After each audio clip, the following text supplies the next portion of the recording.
Assalamualaikum warahmatullahi wabarakatuh. Bismillahirrahmanirrahim. Alhamdulillah rabbil alamin wa bihi nasta'in. Wassalatu wassalamu ala asrafil mursalin sayyidina Muhammad wa ala alihi washabbihi ajma'in.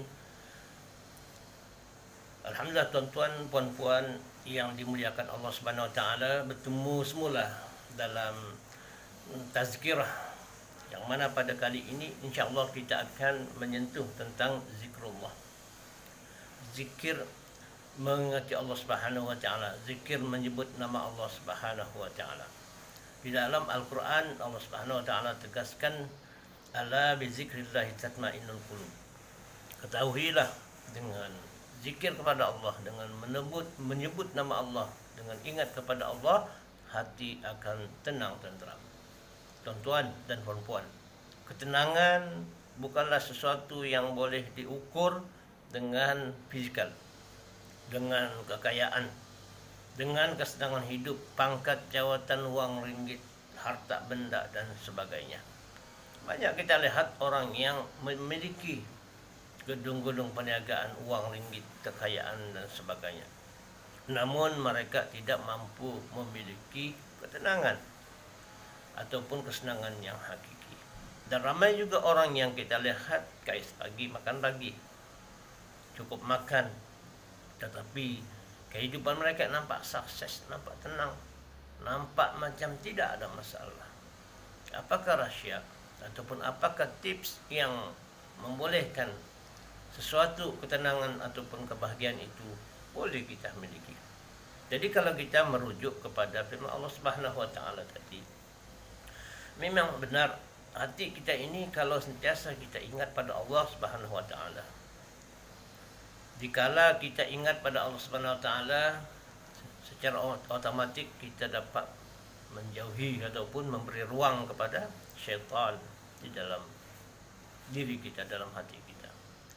Kita zikir ingat Allah Subhanahu wa taala, maka syaitan akan menjauhi diri daripada kita. Dia tidak mampu untuk membisik kejahatan ataupun mendorong kita berbuat maksiat sekiranya kita biasa ingat kepada Allah Subhanahu wa taala. Ingat ataupun zikir kepada Allah Subhanahu wa taala ini lebih kepada berbentuk yang umum, ya, di samping yang khusus, yaitu kita zikrullah la ilaha illallah Allah akbar subhanallah. Tetapi secara umumnya ingat kepada Allah ini ialah kita sentiasa yakin dan percaya bahawa kita diperhati oleh Allah Subhanahu wa taala. Setiap kelakuan kita, setiap tingkah laku kita, Allah perhati. Maka apabila ingatan kita kepada pemerhatian Allah Subhanahu wa taala itu, itulah yang boleh menghalangkan kita melakukan sesuatu yang bertentangan dengan suruhan Allah Subhanahu wa taala. Kita akan sentiasa memelihara diri kita supaya tidak melakukan maksiat. Kita sentiasa akan bersyukur kepada ataupun terhadap nikmat-nikmat Allah apabila kita ingat Allah. Umpama kita dapat makan dan minum yang lazat, yang sedap-sedap, maka apabila kita ingat pada Allah, maka lapas kita punya lidah ataupun lisan itu sudah semestinya alhamdulillah.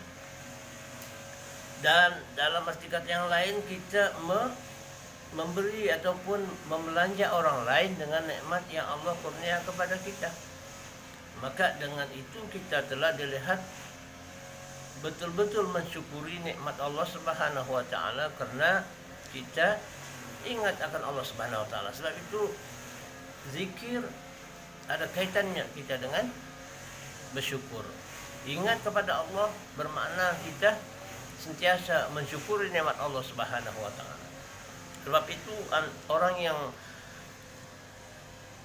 kurang syukurnya kepada Allah Subhanahu wa taala ini ialah mereka yang kurang ingat ataupun menyebut nama Allah Subhanahu wa taala.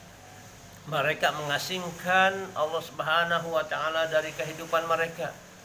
Mereka mencari ketenangan bukan zikrullah, tetapi mereka mencari ketenangan dengan hiburan, dengan berpoya-poya, dengan membuang masa, boros dan sebagainya, kononnya untuk mencari ketenangan.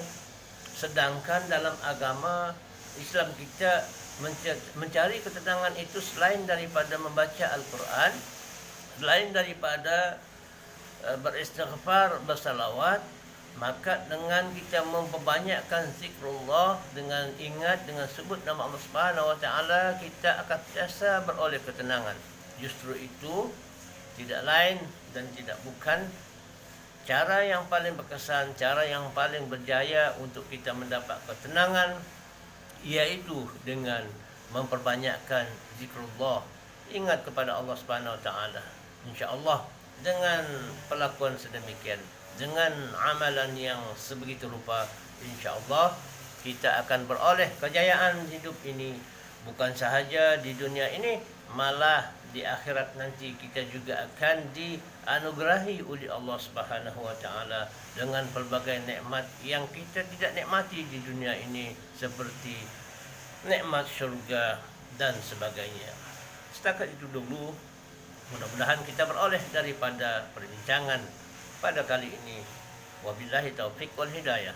Assalamualaikum warahmatullahi wabarakatuh.